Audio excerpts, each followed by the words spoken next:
Yo Minasan, c'est la Ligue des Nakama, moi c'est Nsike, Mr. Prince, et aujourd'hui on va faire une critique analyse aux deux derniers chapitres de One Piece, donc chapitres 1063 et 1064. Le 1063 s'intitulant Ma seule et unique famille. Bon, alors, bon bah voilà, hein, critique des deux derniers chapitres. Bon, première de couverture, on voit du coup Brûlé Cracker, voilà. Bon, Cracker qui est congelé, voilà, qui est congelé, la main en avant, comme ouais. ça, comme s'il voulait atteindre à quelque chose. Ouais. Bon, certainement Pudding. Voilà, hein. c'est ça. Voilà, et Brûlé qui est en train de chialer parce que la petite sœur a disparu. Voilà, c'est ça. Voilà, Pudding a été kidnappé.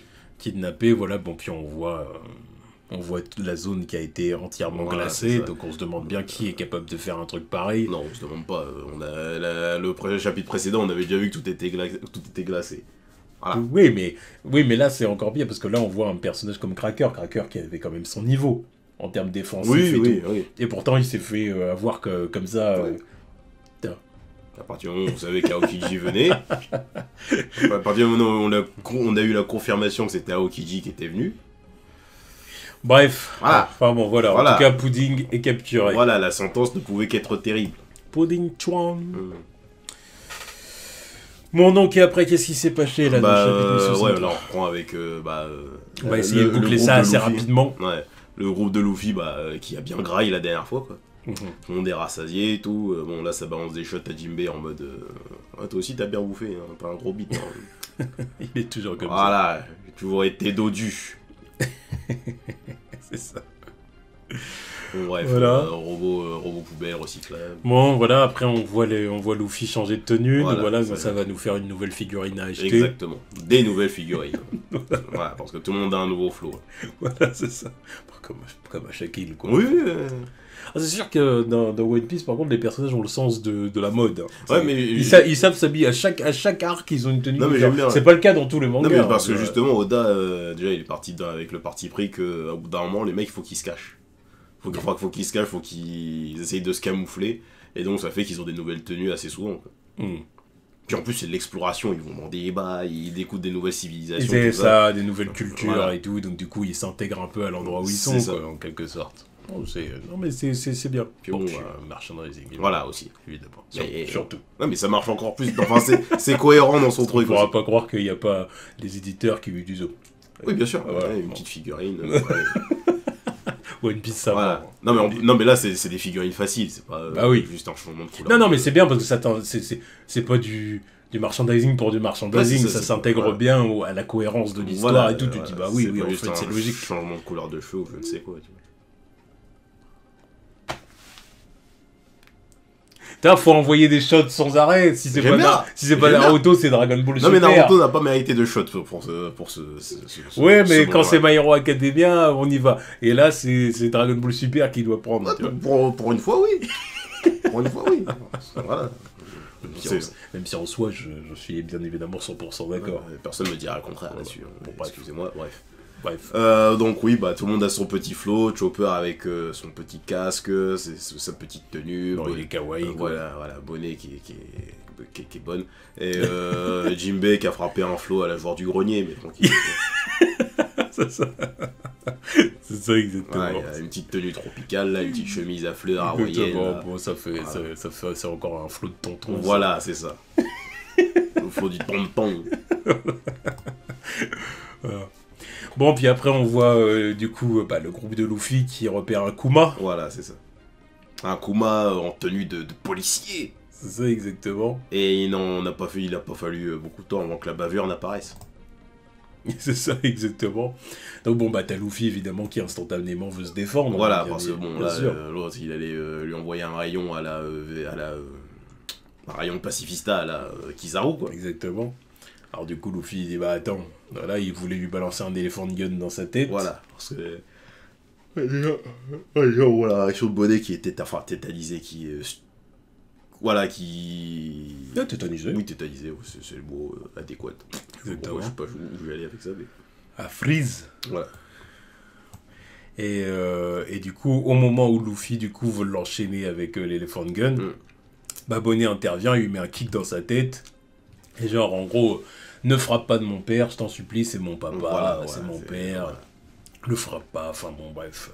On voit tout le trauma du Voilà, personnage c'est de ça. Bonnet, tu vois, qui a C'est ça. perdu son père qui a été transformé en machine, forcément. Donc c'est compliqué de voir qu'un truc qui ressemble à son père l'attaque. C'est ça, exactement. Donc bon, voilà, du coup...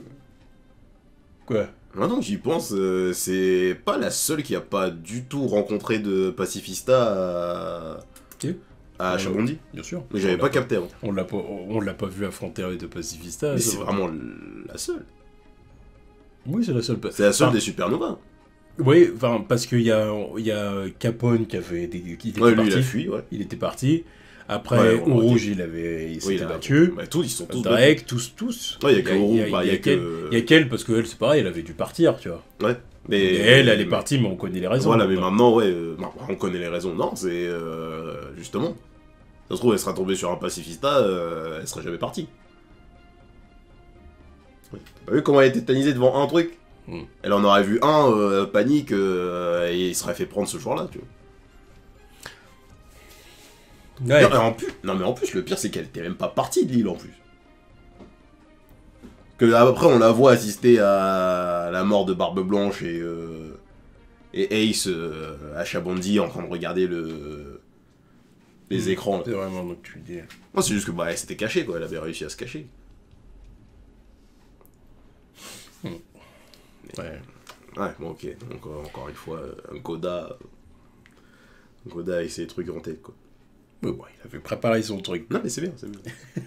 C'est toujours un bon de le notifier, hein, quand il fait des trucs très bien. Faut le dire. Quand c'est gaze, faut le dire aussi. Pas de dick eating ici. Exactement. Mais bon, tout le titre bref. du chapitre. Bref, voilà, en tout cas, du coup, tout le monde est choqué. Oui, parce qu'eux, ils bah, apprennent que donc, c'est ok, son alors, père. C'est ton père, donc c'est de lui que tu parlais tout à l'heure quand tu disais quand tu parlais de ta famille ou Ouais, je sais pas ça. quoi, ton père, bon bah voilà, c'est lui. Voilà, évidemment, c'est le choc. Et En plus, avec la petite image de Kuma tout gentil avec sa fille, là. voilà, c'est ça. Sans son bonnet. C'était le bon papa, tu vois. Kuma heureux. Voilà. Et puis, bah, du coup, bon, bah, on voit le pacifista Ouais. qui est sur le point de tirer sur elle, mais elle ne bouge pas, quoi. Ouais, Elle est c'est complètement Ouais, tétanisée, c'est quoi. ça, ouais. On pleure, sanglots et tout, et du coup, Luffy intervient pour la sauver. Et ensuite, changement d'ambiance. Et ensuite, voilà. Alors là, on s'attaque au gros de ce qui s'est passé là dans les 2 derniers chapitres. Voilà. C'est, du coup, on retrouve Barbe Noire, Mortal Ditich. Voilà. À la poursuite de l'équipage de l'eau. Exactement. Alors ça, je m'y attendais, mais absolument pas. Oh, c'est clair. Mais c'était une très belle surprise. Bah du coup après justement on voit Barbe Noire du coup déjà il y a le petit changement physique de l'eau, là l'eau qui devient une femme. Ça. Alors là c'est le moment quand j'ai vu ça j'ai dit oh là qu'est-ce qui se passe? Non mais Qu'est-ce qui se passe? figurine encore. Hein. Au début je me suis dit Ivankov est dans le coin, qu'est-ce qui se passe? Ouais, moi aussi j'ai pas compris. Je me suis dit, qu'est-ce qui lui arrive là? Et bah tu vois puis même Beppo Non, mais derrière. Fuck Beppo. Mais ouais non mais d'accord fuck Beppo mais respecte-le quand même. Fuck Beppo. Un peu tu vois. Fuck Beppo. Respecte-le en tant que personnage. Non, de non, non, One Piece, non quand mais même. déjà son équipage, déjà. Il veut même pas que j'évoque son nom. Non, mais fuck Beppo. Hashtag fuck Beppo. Mais non, mais c'est aussi son équipage là. J'avoue, quand je les ai vus là, je me suis dit putain, mais la bande de branquignoles quoi. Ils voient leur capitaine en train de se changer en meuf. Ils sont déjà à moitié en train de se palucher les autres. C'est quoi ça? C'est quoi ça? C'est vrai que c'est bizarre. Et bien sûr que c'est bizarre. Bah, normalement, ça devrait être le choc, tu vois. Qu'est-ce qui se passe Comme Beppo quoi par exemple. Tu vois. Après, bon, ça, voilà, Après bon, lui c'est un mine qui n'est pas attiré par les femmes. Oui, Mais voilà. les autres là, regarde-le. En plus lui il est déjà changé en meuf. C'est ça le pire. Ouais, mais il a toujours il a toujours ses instincts d'homme, il a toujours son attirance d'homme, quoi. Non, mais après, voilà, bon, c'est One Piece, c'est pour l'effet comique, voilà. Oui, non mais Étant donné que l'eau en femme est pas mal, bah du ouais, coup, oui, bah ça on peut pas. On peut pas nier. du coup, Mais quand laisse tomber, même, les voilà. gars. Oh putain, la clique. Oh, Bon, mais en tout cas, voilà, l'eau réussit à renverser les effets du Ouais, coup c'est ça. du virus. Voilà, grâce à du haki. Grâce à du haki, voilà. Si on utilise la bonne dose de haki et tout, on peut repousser les effets d'un fruit du démon, et puis du coup, bon, bah voilà, il arrive à se rechanger en homme. Sympa comme truc. Et puis après, bon, bah voilà. Bon, quoi, on découvre- apprend que c'était la technique de Dr. Q, Voilà, exactement. Bon, voilà, il a balancé un nouveau virus bizarre. une maladie qui transforme en femme. Exactement. Oda, pardon. Qu'est-ce que ça veut dire? Qu'est-ce que ça veut dire? Très borderline. C'est pas politiquement correct. Non, mais non, d'accord, c'est une maladie d'être une femme. Ok, d'accord, ça. Non. C'est bon, je rigole. Hein. Moi, j'ai pas. Non, tu vois, je croyais pas que c'était ça que tu voulais Ah, dire. non. Moi, je croyais que tu voulais plutôt dire le fait de changer, Ah oui, de oui, changer ah, de sexe. non, mais de dire, t'interprètes ça comme tu veux. Bizarre, mon ref. Bizarre. Moi, je m'étais.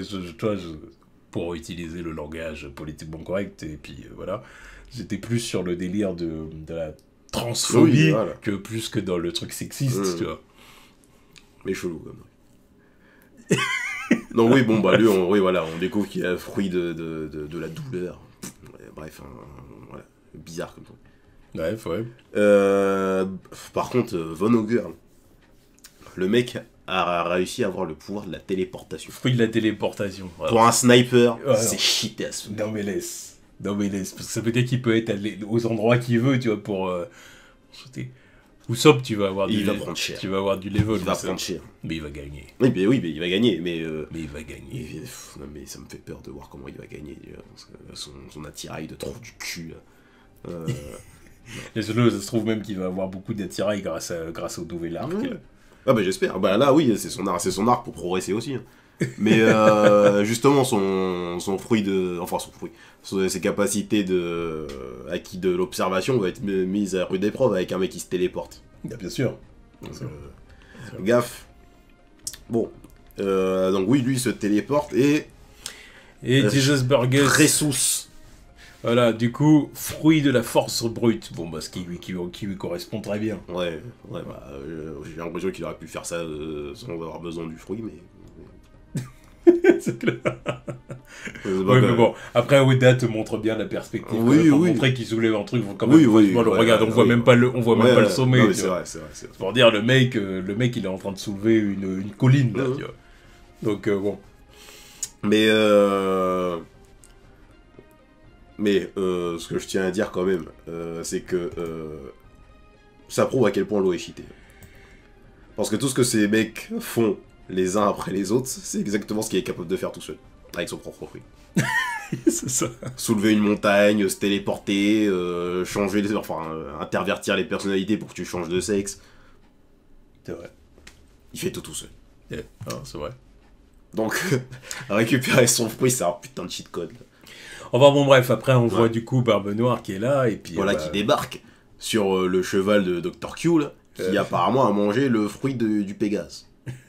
Putain, mais non, mais déjà, comment ils ont gâché l'utilité du fruit en le foutant sur un cheval. Là, c'est un cheval. Le seul bonus pour lui, c'est d'avoir des ailes. Ouais.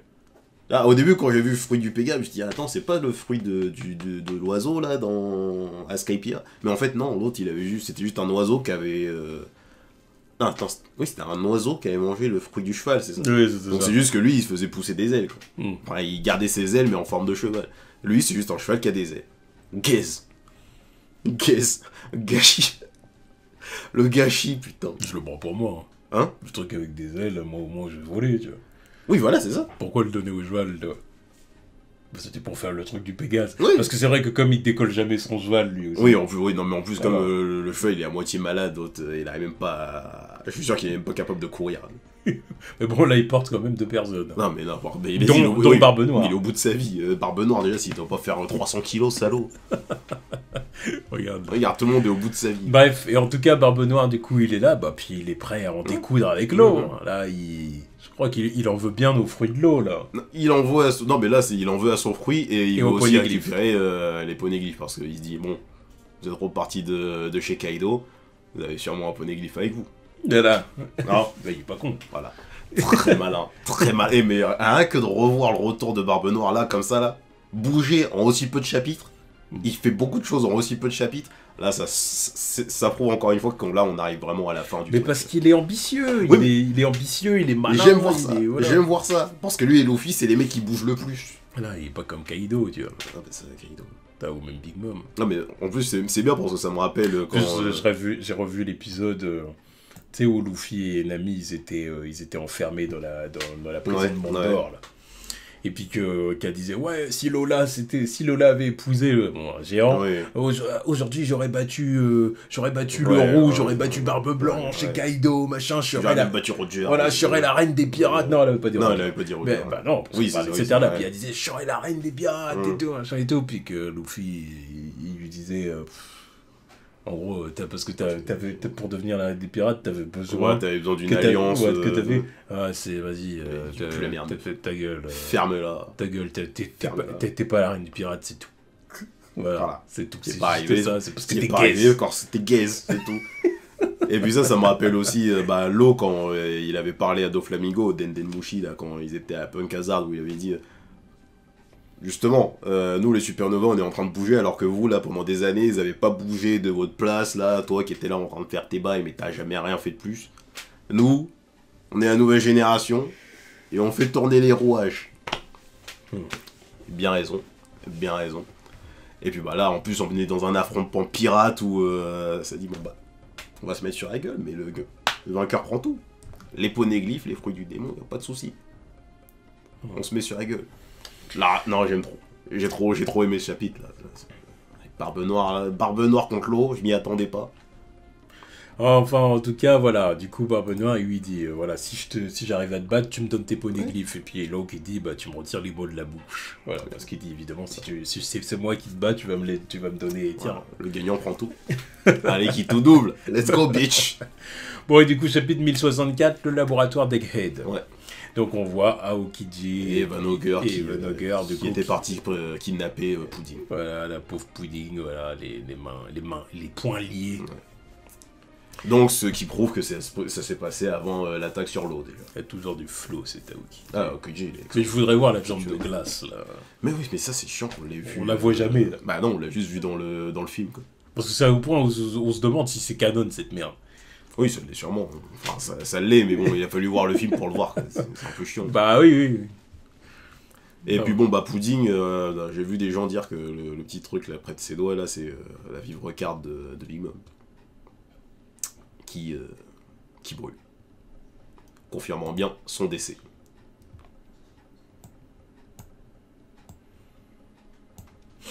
Ouais. Bon bref, non, mais bon, c'est bon, j'ai vraiment pas envie de reparler du sort de non, mais Kaido. Non mais j'ai rien à dire, c'est bon. S'ils sont vraiment dead, ils sont dead, voilà. Voilà, passons à autre chose. Là tout ce qui se passe c'est très bien, voilà. Donc on va pas reparler. Et des puis trucs à la merde. À ma grande surprise, Oda n'a pas décidé de skip ce combat. Il nous en donne un petit peu. Ah oui, parce que c'est clairement on s'y attendait. Hein, je me suis dit, vas-y, prochain chapitre, on repart sur Luffy et les autres là. Donc voilà, bon bah là c'est clairement du combat Barbe Noire Law. Voilà, chacun montre ses techniques là. Law qui découpe le cheval.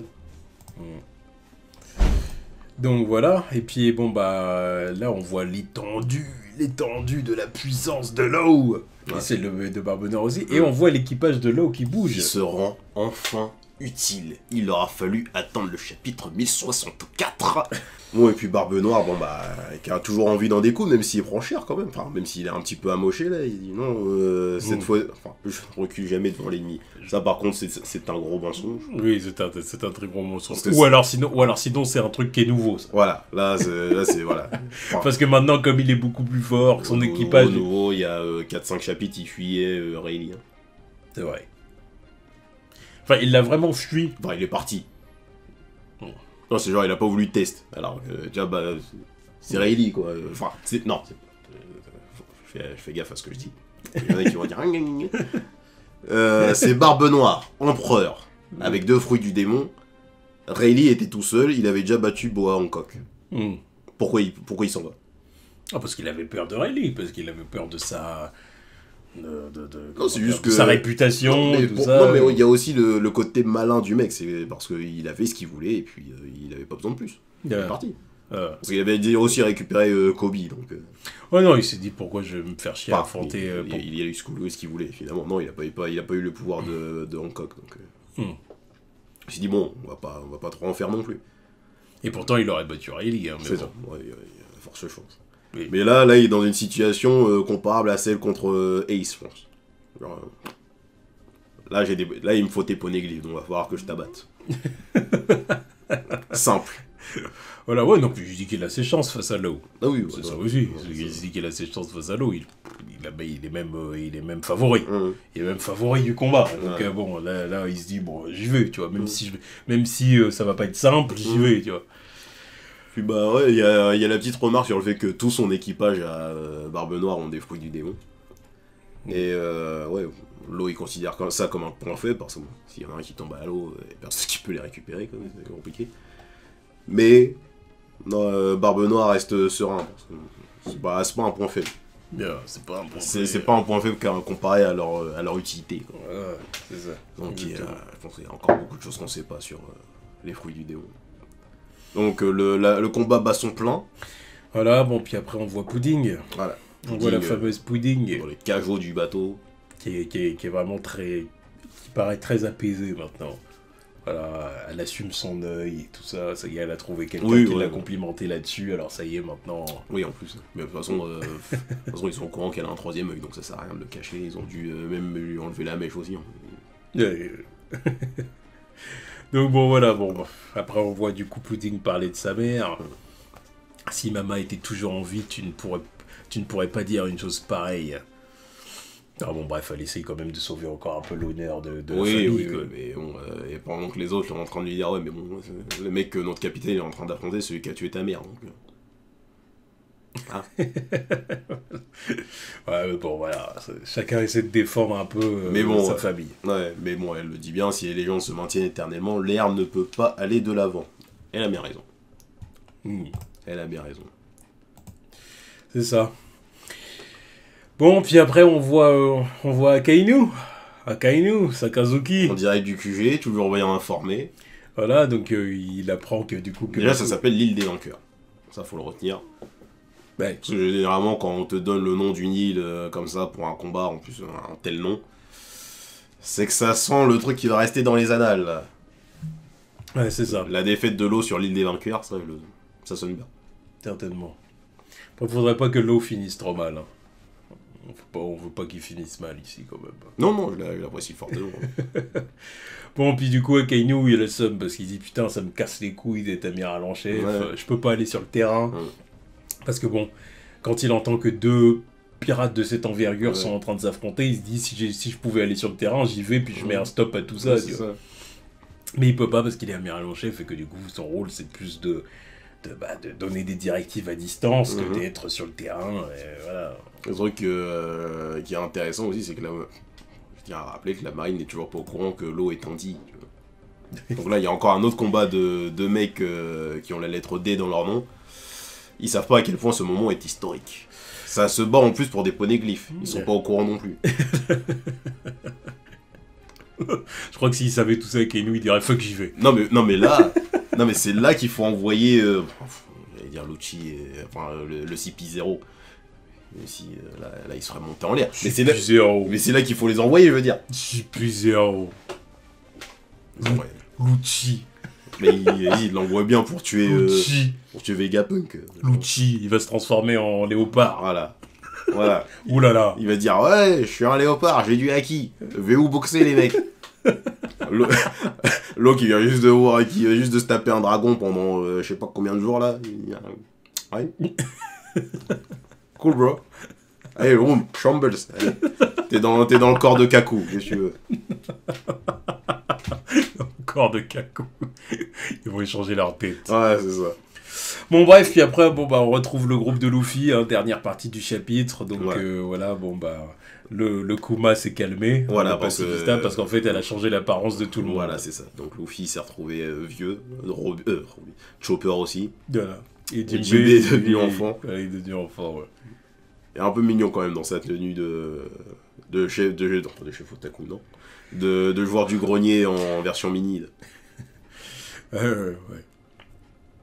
Bon, puis du coup, Luffy lui dit, bon, c'est ok, on comprend ton histoire et tout, mais si à chaque fois qu'on croise un pacifista, on peut pas se taper avec, on peut pas se défendre, parce que il ressemble à ton père, ça va devenir compliqué, surtout sur une île où il y a que ça, quoi. Là, ça va devenir compliqué, il faut qu'on se défende. Bon, puis du coup, bah, après, il y a Jinbei qui parle de ce qu'il sait sur Kuma. Donc, Kuma le tyran, qui avant était le mauvais roi de Sorbet, l'ancien mauvais roi de Sorbet. Exilé par ses sujets, ensuite devenu pirate. C'est ça. Avant de devenir révolutionnaire. Du coup. Bon, bref, l'histoire, on la connaît, du coup. Et d'être capturé par la marine, condamné à perpétuité. Ouais. Et puis ouais, bah Vegapunk a vu ce mec, il se dit ah vas-y, il y a moyen de faire des expériences à partir de ce mec-là. Voilà, mais bon, ce qu'a dit, c'est que son père détestait le gouvernement mondial et que donc c'est impossible qu'il ait fait ça de son plein gré, qu'il y a forcément eu des pressions, des moyens de le convaincre, il y a forcément eu un truc. Donc bon, bref, on voit bien que l'objectif du personnage, c'est vraiment de rétablir l'honneur de son père. Il y a de ça, quoi. Donc bon, bah... Et ils sont dans une déchetterie. Elle découvre un sabre laser. Voilà, bon, voilà ce qui impressionne Luffy, bien évidemment. Qui servira bien à quelqu'un, un de ces quatre. Voilà. Bah, attends, en tout cas, elle le prend. Et ref à Star Wars, hein, évidemment. Oui, évidemment. Tout comme l'était l'Ordre 66.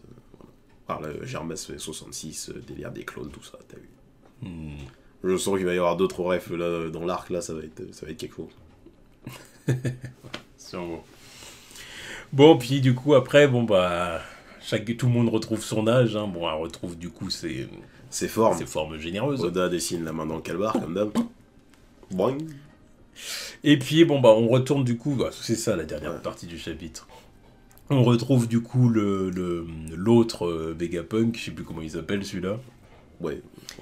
Voilà, bref, donc qui est en train de voler. Donc, bon, bah, évidemment, l'équipage est impressionné.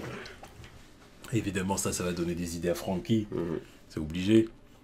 Ouais, ils vont sur une autre partie de l'île. C'est ça, donc du coup, Punk Records. Ouais. L'île futuriste. Enfin, l'autre coin, quoi. C'est ça. Donc, ouais, en plus, il y a des nuages, tout. Ils ont réussi, en fait, à reproduire des cumulonimbus, histoire de recréer, en gros, le même système que les îles célestes, avec du coup l'île qui est soutenue sur les nuages et tout. Ils ont réussi à reproduire ça grâce à leur technologie, quoi. Pas étonnant, hein, déjà que on l'a vu avec les mecs qui avaient hébergé Nami pendant l'ellipse. Donc bon, il n'y a que Zoro et Brook qui veulent pas suivre. Donc Zoro, lui, clairement, c'est parce qu'il fait pas confiance à... Voilà, il veut protéger le navire, donc c'est bien. Exactement. Brook reste avec Zoro. Ça m'a surpris un peu quand même. Mais c'est bien. Voilà, mais tous les autres ils suivent. Donc ils suivent la Vegapunk numéro 2 là avec... C'est ça. Oda, encore une fois, la main dans le froc, hein. Tight ass. Clairement, tu sens qu'il s'est dit c'est comme ça que je vais la dessiner. Il s'est dit je veux que ce soit rebondi. Voilà. Je veux que... Tu vois. Avec ses longues jambes en plus là. Il se dit... Oda et ses femmes aux jambes interminables. Voilà, c'est ça. Ouais, donc il dérive vers l'entrée du labo, mais aussi il faut qu'il change de tenue.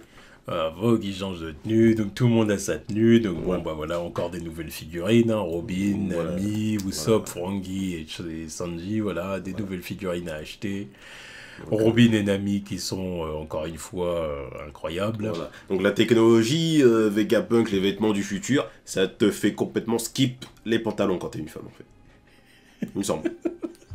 J'attends de voir la coloration, là, mais les deux, là, elles ont pas l'air d'avoir un pantalon. Pas du tout, ça se voit bien. Non, mais je le dis quand même. Ça se voit très bien. La Robin, elle a un slip. Ouais, c'est ça. Avec les petits trucs qui maintiennent. Ouais. La main dans le falzar, ce mec. La main dans le falzar, le Oda. Ça arrive plus. C'est aussi, encore une fois, c'est du marketing. Oui. C'est pour que les fans masculins achètent les figurines en disant voilà. Ouais. Par contre, ce truc, ça donne à Franky un pantalon. C'est bizarre. C'est la première fois qu'il a un pantalon. Chelou.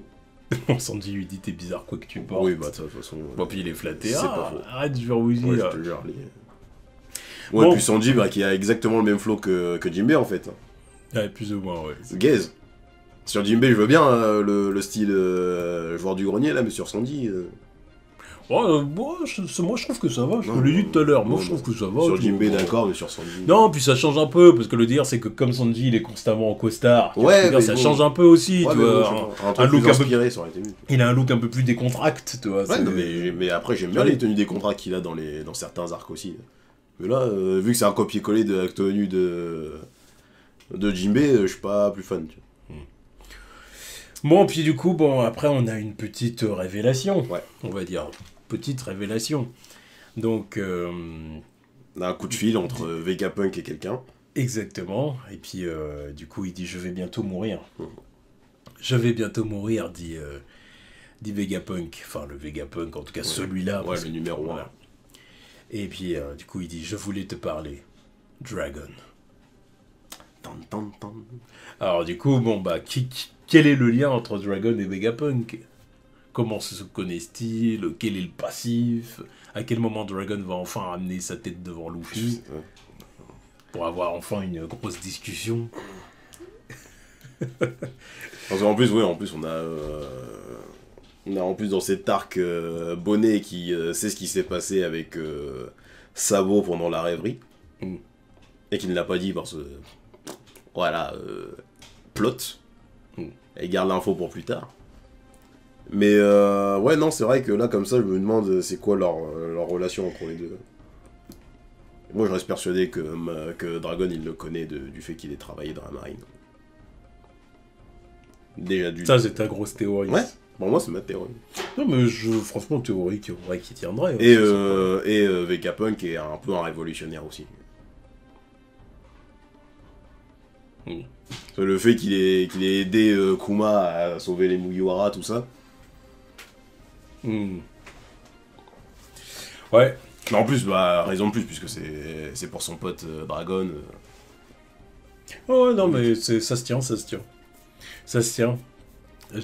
Du coup, pareil, ça c'est encore le deuxième truc qu'on attend après le combat Law Barbe Noire. J'espère qu'on en aura plus quand même du combat, tu vois. Oui. Qu'on en voit plus quand même. Ça ferait chier que ça soit skippé. Genre... Enfin, en plus de Law et Barbe Noire. Oui. Ah non, moi je crois que c'est fini là. Ah non, mais c'est bon, on va pas trouver Law au sol. Chier. L'eau au sol ou capturer, j'ai pas envie de voir ça. Non, mais. J'en veux encore un peu plus. Bah non, tu verras pas plus. Pour moi, tu verras pas plus. Parce que tu peux pas voir l'issue du truc. À moins que quelqu'un vienne s'interposer pendant le combat. Mais pour moi, là, c'est le Barbe Noire contre Ace. Ouais, je sais pas, on verra bien. Voilà, en tout cas, voilà, les deux chapitres étaient bons. Très bons. Donc, on attend la suite et puis on verra bien. On verra bien si ce que tu dis, que tu dis est vrai. On verra bien. Je peux avoir faux. Allez, tous.